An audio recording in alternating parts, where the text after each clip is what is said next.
Exam के इस आखिरी डोज में पूरे 50 सॉल्व पेपर से 1000 क्वेश्चन आपके इस सीरीज में दिए गए हैं, जिनमें आपके प्रीवियस ईयर के क्वेश्चन पेपर से महत्वपूर्ण प्रश्न भी शामिल किए गए हैं।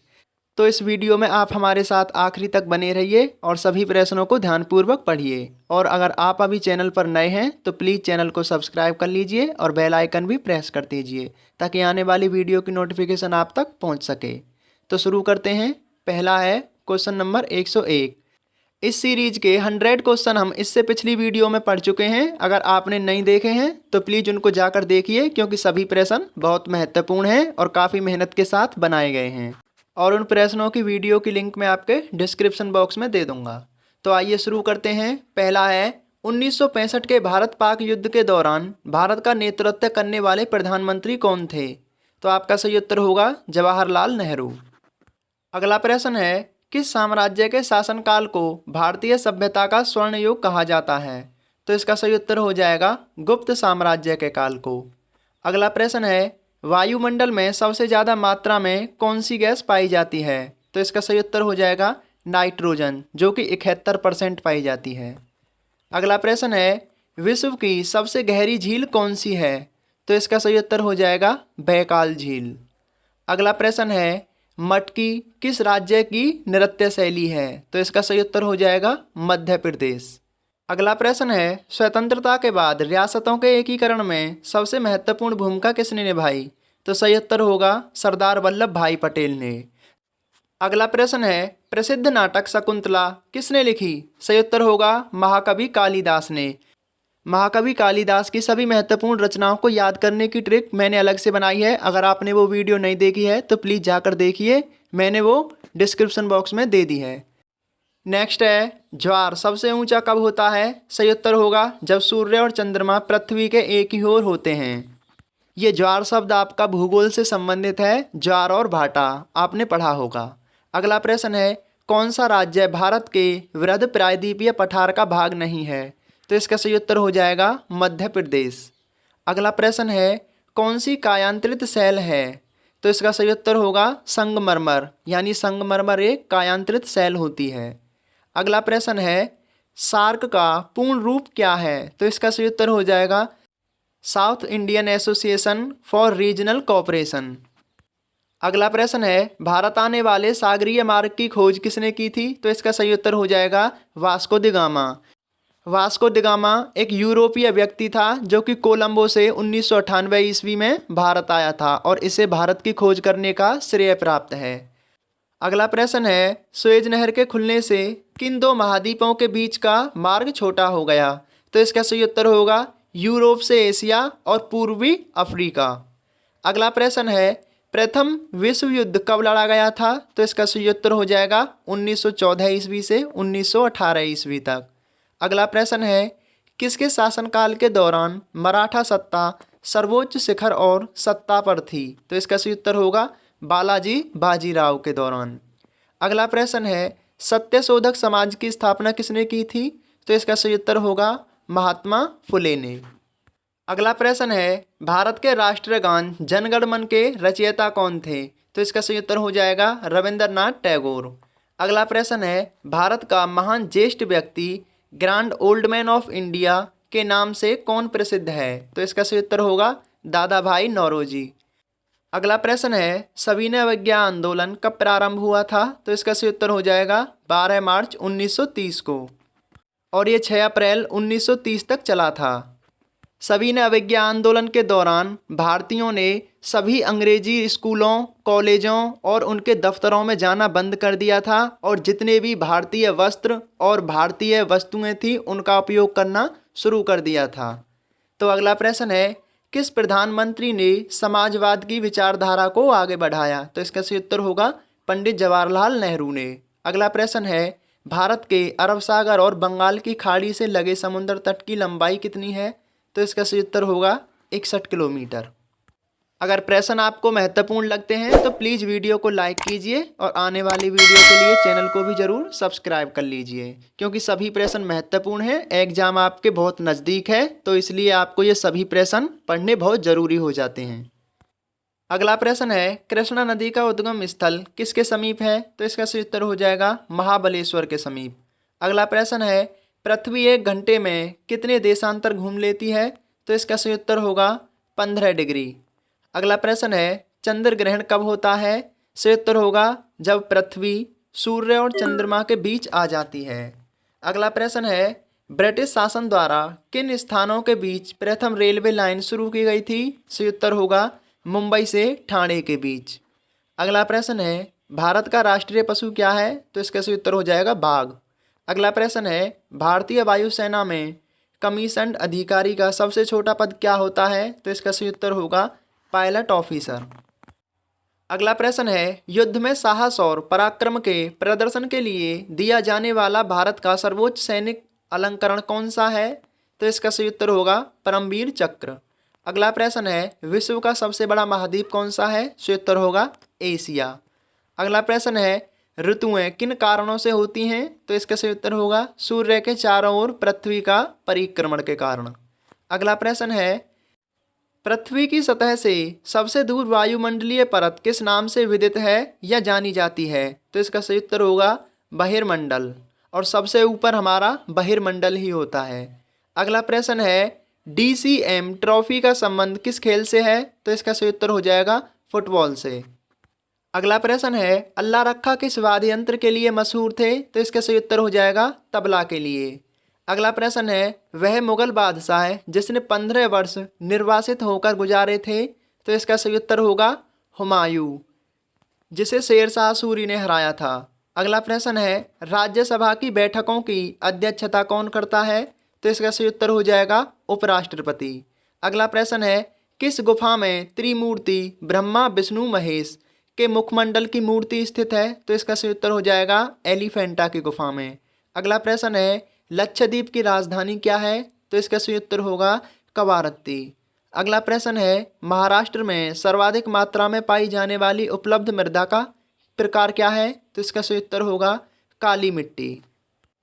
अगला प्रश्न है प्रसिद्ध सिलोत्कीर्ण, सिलोत यानी पत्थर और कीर्ण यानी काटकर, यानी पत्थर काटकर बनाया गया कैलाश मंदिर कहाँ स्थित है? तो इसका सही उत्तर हो जाएगा एलोरा की गुफा में, जो कि शिव का मंदिर है। अगला प्रश्न है हरित क्रांति का अर्थ क्या है? तो इसका सही उत्तर होगा कृषि की आधुनिक विधियों के प्रयोग द्वारा प्रति एकड़ फसल की उपज को बढ़ाना। अगला प्रश्न है भूरक्षण कैसे किया जा सकता है? तो इसका सही उत्तर होगा सीढ़ीदार टीला बनाकर, बांध बनाकर या फिर वृक्षारोपण के द्वारा।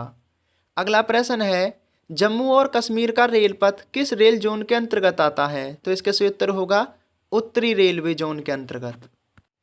अगला प्रश्न है भारत के किस राज्य में कन्नड़ भाषा बोली जाती है? तो इसका सही उत्तर होगा कर्नाटक में। अगला प्रश्न है संघ शासित प्रदेश अंडमान निकोबार द्वीप समूह की राजधानी कौन सी है? तो इसका सही उत्तर होगा पोर्ट ब्लेयर। अगला प्रश्न है विख्यात महाकाव्य महाभारत के रचयिता कौन थे? तो इसका सही उत्तर हो जाएगा वेद व्यास।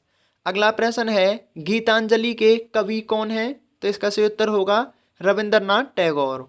अगला प्रश्न है किन दो स्थानों के बीच हिमसागर एक्सप्रेस चलती है? तो इसका सही उत्तर होगा जम्मू और कन्याकुमारी के बीच। अगला प्रश्न है जनरल किस सेना का एक अधिकारी पद है? तो इसका सही उत्तर होगा थल सेना।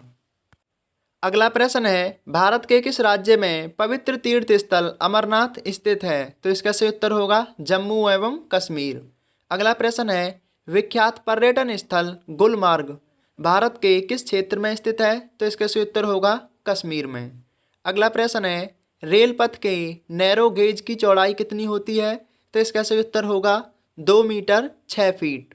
अगला प्रश्न है किस देश को उगते हुए सूरज की भूमि कहा जाता है? तो इसका सही उत्तर होगा जापान को। अगला प्रश्न है कौन सा शहर मध्य प्रदेश की राजधानी है?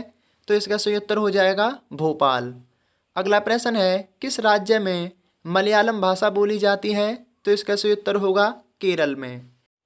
अगला प्रश्न है चंडीगढ़ का रॉक गार्डन यानी शैल उद्यान किसने बनाया था? तो सही उत्तर होगा नेक चंद्र ने। अगला प्रश्न है जम्मू किस नदी के किनारे स्थित है? सही उत्तर होगा तवी नदी के किनारे। अगला प्रश्न है कौन सा शहर अफगानिस्तान की राजधानी है? तो इसका सही उत्तर हो जाएगा काबुल। अगला प्रश्न है कौन सा शहर जापान की राजधानी है? तो इसका सही उत्तर हो जाएगा टोक्यो। अगला प्रश्न है किस देश में सूची स्तंभ यानी पिरामिड पाए जाते हैं? तो इसका सही उत्तर हो जाएगा मिस्र में। अगला प्रश्न है, किस जानवर को रेगिस्तान का जहाज कहा जाता है? तो इसका सही उत्तर होगा ऊंट को। अगला प्रश्न है, किस वर्ष में महात्मा गांधी का जन्म हुआ था? तो इसका सही उत्तर हो जाएगा 1869 को, और जन्म तिथि 2 अक्टूबर 1869। अगला प्रश्न है, रेल पथ के मीटर गेज की चौड़ाई कितनी होती है? तो इसका सही उत्तर हो जाएगा 1 मीटर। अगला प्रश्न है, विश्व का सबसे बड़ा महाद्वीप कौन सा है? सही उत्तर होगा एशिया। अगला प्रश्न है, विश्व का सबसे बड़ा देश कौन सा है? तो इसका सही उत्तर हो जाएगा रूस। क्यूज में 1-2 प्रश्न रिपीट हो जाता है तो उसके लिए हम आपके एक्स्ट्रा क्वेश्चन भी दे देंगे। अगला प्रश्न है, कन्याकुमारी में रॉक मेमोरियल यानी शैल स्मारक को किसकी स्मृति में स्थापित किया गया था? तो इसका सही उत्तर हो जाएगा स्वामी विवेकानंद। अगला प्रश्न है, माओ तसे तुंग संबंधित है किससे? यानी चीन से। अगला प्रश्न है, जलियांवाला बाग किस शहर में स्थित है? तो इसका सही उत्तर होगा अमृतसर में। अगला प्रश्न है, भारत का राष्ट्रीय पक्षी क्या है? तो इसका सही उत्तर होगा मोर। अगला प्रश्न है, जय जवान जय किसान का नारा किसने दिया था? तो इसका सही उत्तर होगा लाल बहादुर शास्त्री जी ने। अगला प्रश्न है, प्रसिद्ध उद्धरण सरकार जनता की जनता द्वारा जनता के लिए किसने दिया था? तो इसका सही उत्तर होगा अब्राहम लिंकन ने। अगला प्रश्न है, बोध गया किस धर्म से संबंधित है? सही उत्तर होगा बौद्ध धर्म से। अगला प्रश्न है, सिख धर्म के संस्थापक कौन थे? तो इसका सही उत्तर होगा गुरु नानक देव। अगला प्रश्न है, भारत में सबसे पहली रेलगाड़ी कब चली? सही उत्तर होगा 16 अप्रैल 1853 को मुंबई से ठाणे के बीच। अगला प्रश्न है, भारत में सबसे लंबी सड़क कौन सी है? तो इसका सही उत्तर होगा जीटी रोड। अगला प्रश्न है, भारत का सर्वाधिक शिक्षित राज्य कौन सा है? तो इसका सही उत्तर हो जाएगा केरल। अगला प्रश्न है, चाचा जी के नाम से किसे जाना जाता है? तो इसका सही उत्तर हो जाएगा पंडित जवाहरलाल नेहरू को। अगला प्रश्न है, भारत में पहली नियमित जनगणना कब शुरू हुई? तो इसका सही उत्तर हो जाएगा 1881 ईस्वी में। अगला प्रश्न है, इंकलाब जिंदाबाद का नारा सर्वप्रथम किसने दिया था? तो इसका सही उत्तर होगा सरदार भगत सिंह ने। अगला प्रश्न है, भारत का सर्वोच्च पुरस्कार कौन सा है? तो सही उत्तर होगा भारत रत्न। अगला प्रश्न है, भारत के संविधान को बनाने के लिए गठित संविधान सभा के अध्यक्ष कौन थे? तो इसका सही उत्तर होगा डॉक्टर राजेंद्र प्रसाद। अगला प्रश्न है, भारतीय फिल्म अभिनेता शत्रुघ्न सिन्हा किस राज्य से संबंधित हैं? तो इसका सही उत्तर हो जाएगा बिहार से। आपसे रिक्वेस्ट है, प्लीज़ आप वीडियो को लाइक कीजिए और आने वाली वीडियो के लिए चैनल को ज़रूर सब्सक्राइब भी कीजिए। तो अगला प्रश्न है, किस स्थान पर तेल रिफाइनरी कारखाना है? तो इसका सही उत्तर हो जाएगा बरौनी में। अगला प्रश्न है, किसके नेतृत्व में 1776 ईस्वी में अमेरिका को स्वतंत्रता प्राप्त हुई? तो इसका सही उत्तर हो जाएगा जॉर्ज वाशिंगटन। अगला प्रश्न है, राजस्थान में पेड़ों में किस तरह की पत्तियां पाई जाती हैं? तो इसका सही उत्तर हो जाएगा छोटे प्रकार की पत्तियां। अगला प्रश्न है, अंजू बॉबी जॉर्ज किस खेल से संबंधित हैं? तो इसका सही उत्तर हो जाएगा एथलेटिक्स से। अगला प्रश्न है, कौन सी रेखा विषुवत रेखा के समांतर है? तो इसका सही उत्तर होगा अक्षांश। अगला प्रश्न है, किस स्थान पर सिंधु घाटी सभ्यता का बंदरगाह स्थित है? तो इसका सही उत्तर होगा लोथल। अगला प्रश्न है, पूर्वोत्तर राज्य में सबसे बड़ा राज्य कौन सा है? तो इसका सही उत्तर हो जाएगा अरुणाचल प्रदेश। अगला प्रश्न है, चीन असम की किस दिशा में स्थित है? तो इसका सही उत्तर हो जाएगा उत्तर दिशा में। अगला प्रश्न है, मध्य प्रदेश के अलावा भारत का कौन सा राज्य 7 राज्यों की सीमा को स्पर्श करता है? तो इसका सही उत्तर होगा असम। अगला प्रश्न है, कंचनजंगा पर्वत शिखर भारत में कहाँ स्थित है? तो इसका सही उत्तर हो जाएगा सिक्किम। इस क्यूज का लास्ट प्रश्न है, सूर्य के सबसे नज़दीक ग्रह कौन सा है? तो इसका सही उत्तर हो जाएगा बुध ग्रह। और इसी के साथ आपके 200 प्रश्न पूरे हो चुके हैं। अगर आपने इससे पिछली वीडियो नहीं देखी है तो मैंने लिंक डिस्क्रिप्शन बॉक्स में दे दिया है, उन प्रश्नों को आप देख सकते हैं। और आने वाले प्रश्नों के लिए आप हमारे चैनल को ज़रूर सब्सक्राइब कर लीजिए, क्योंकि 50 सॉल्व पेपर से आपके पूरे 1000 क्वेश्चन आपकी इस सीरीज में आएंगे। तो पढ़ते रहिए, मुस्कुराते रहिए। धन्यवाद।